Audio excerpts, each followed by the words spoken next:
look what I saw in the backyard this morning. Cute. Little bee collecting pollen. Made me think of honey and what we can do with honey, and I thought of doing this little recipe. Although I think of it more of a science experiment than a recipe, but there you go. It's a little ginger pudding that you make out of ginger juice and milk. It was created in the southern province of China called Guangdong. Used to be made with buffalo milk, but I don't know where to get buffalo milk, so I'm using cow milk. And the Chinese name, I don't know what it is, but it translates into ginger bumps into milk. And that's literally what we're going to be doing, bumping some milk into some ginger and letting the enzyme in the ginger called zingiberine react with the proteins in the milk, and it creates like a curd type thing. It's very astringent, therefore you have to put sugar and honey. Otherwise, I doubt that you'd enjoy it. And it's nice on fruit. So we're coming to spring and summer, we'll be having fruit dishes, and this is very nice on top of that. So let's get stuck into it.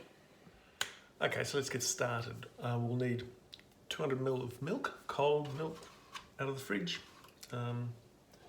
Get that on the burner.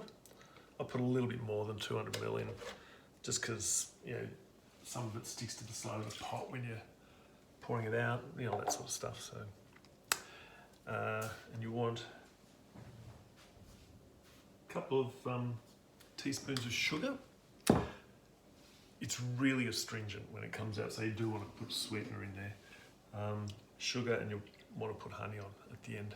That's what made me think of doing this today, because I saw that little bee on my miniature peach out there doing a bit of pollinating, and sort of made me think of honey, and made me think of this. So need some ginger. So I've got some here. That's probably too much.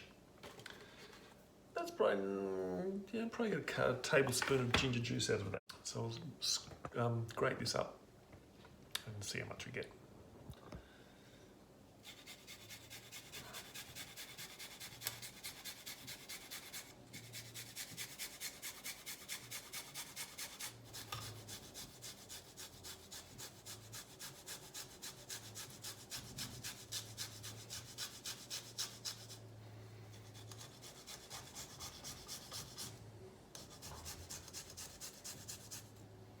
Okay, so that's pretty boring. I'll just quickly go through what I'm doing here. After I grated the ginger, I squeezed it through a sieve with the back of a spoon. And as you can see, I got probably a little bit more than a tablespoon out of that piece. That's what you'd expect out of, say, around about a 30-gram piece of ginger. You'd expect to get around about a tablespoon, depending on the age of the ginger, but it's around about that amount. So squeeze it out and measure it out, and no, I don't know what I'm rabbiting on about there, so it's probably nothing important. One thing I did want to mention is heat up the bowl that you're going to mix this in.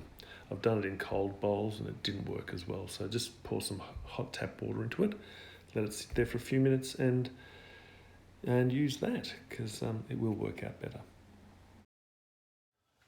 Okay, the milk's nice and hot. It's hotter than 70 degrees, which is the temperature we're going for, so pour it out and set it aside to cool down. Keep an eye on the temperature. Here we go. Up to about 70.4. So that's a good temperature. Okay, so get a warmed bowl. Get that ginger all mixed up. You often get a little sediment at the bottom there, which is just some of the starch coming out of the ginger, I guess. Pour that in. It's got to be nicely mixed, so there you go.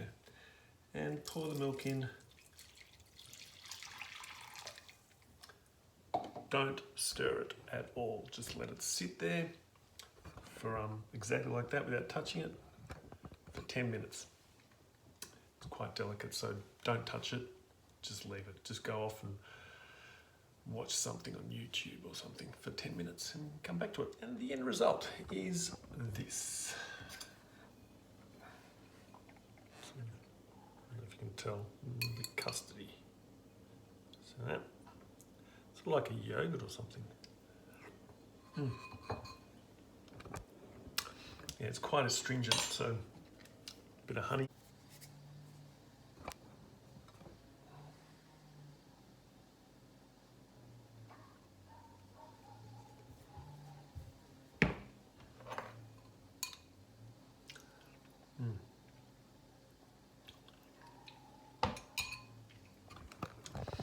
It's better, but it's tangy.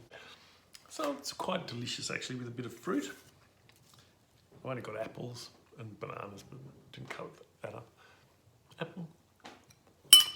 And really nice with berries. But anyway, a fun little snack for the kids. Enjoy it.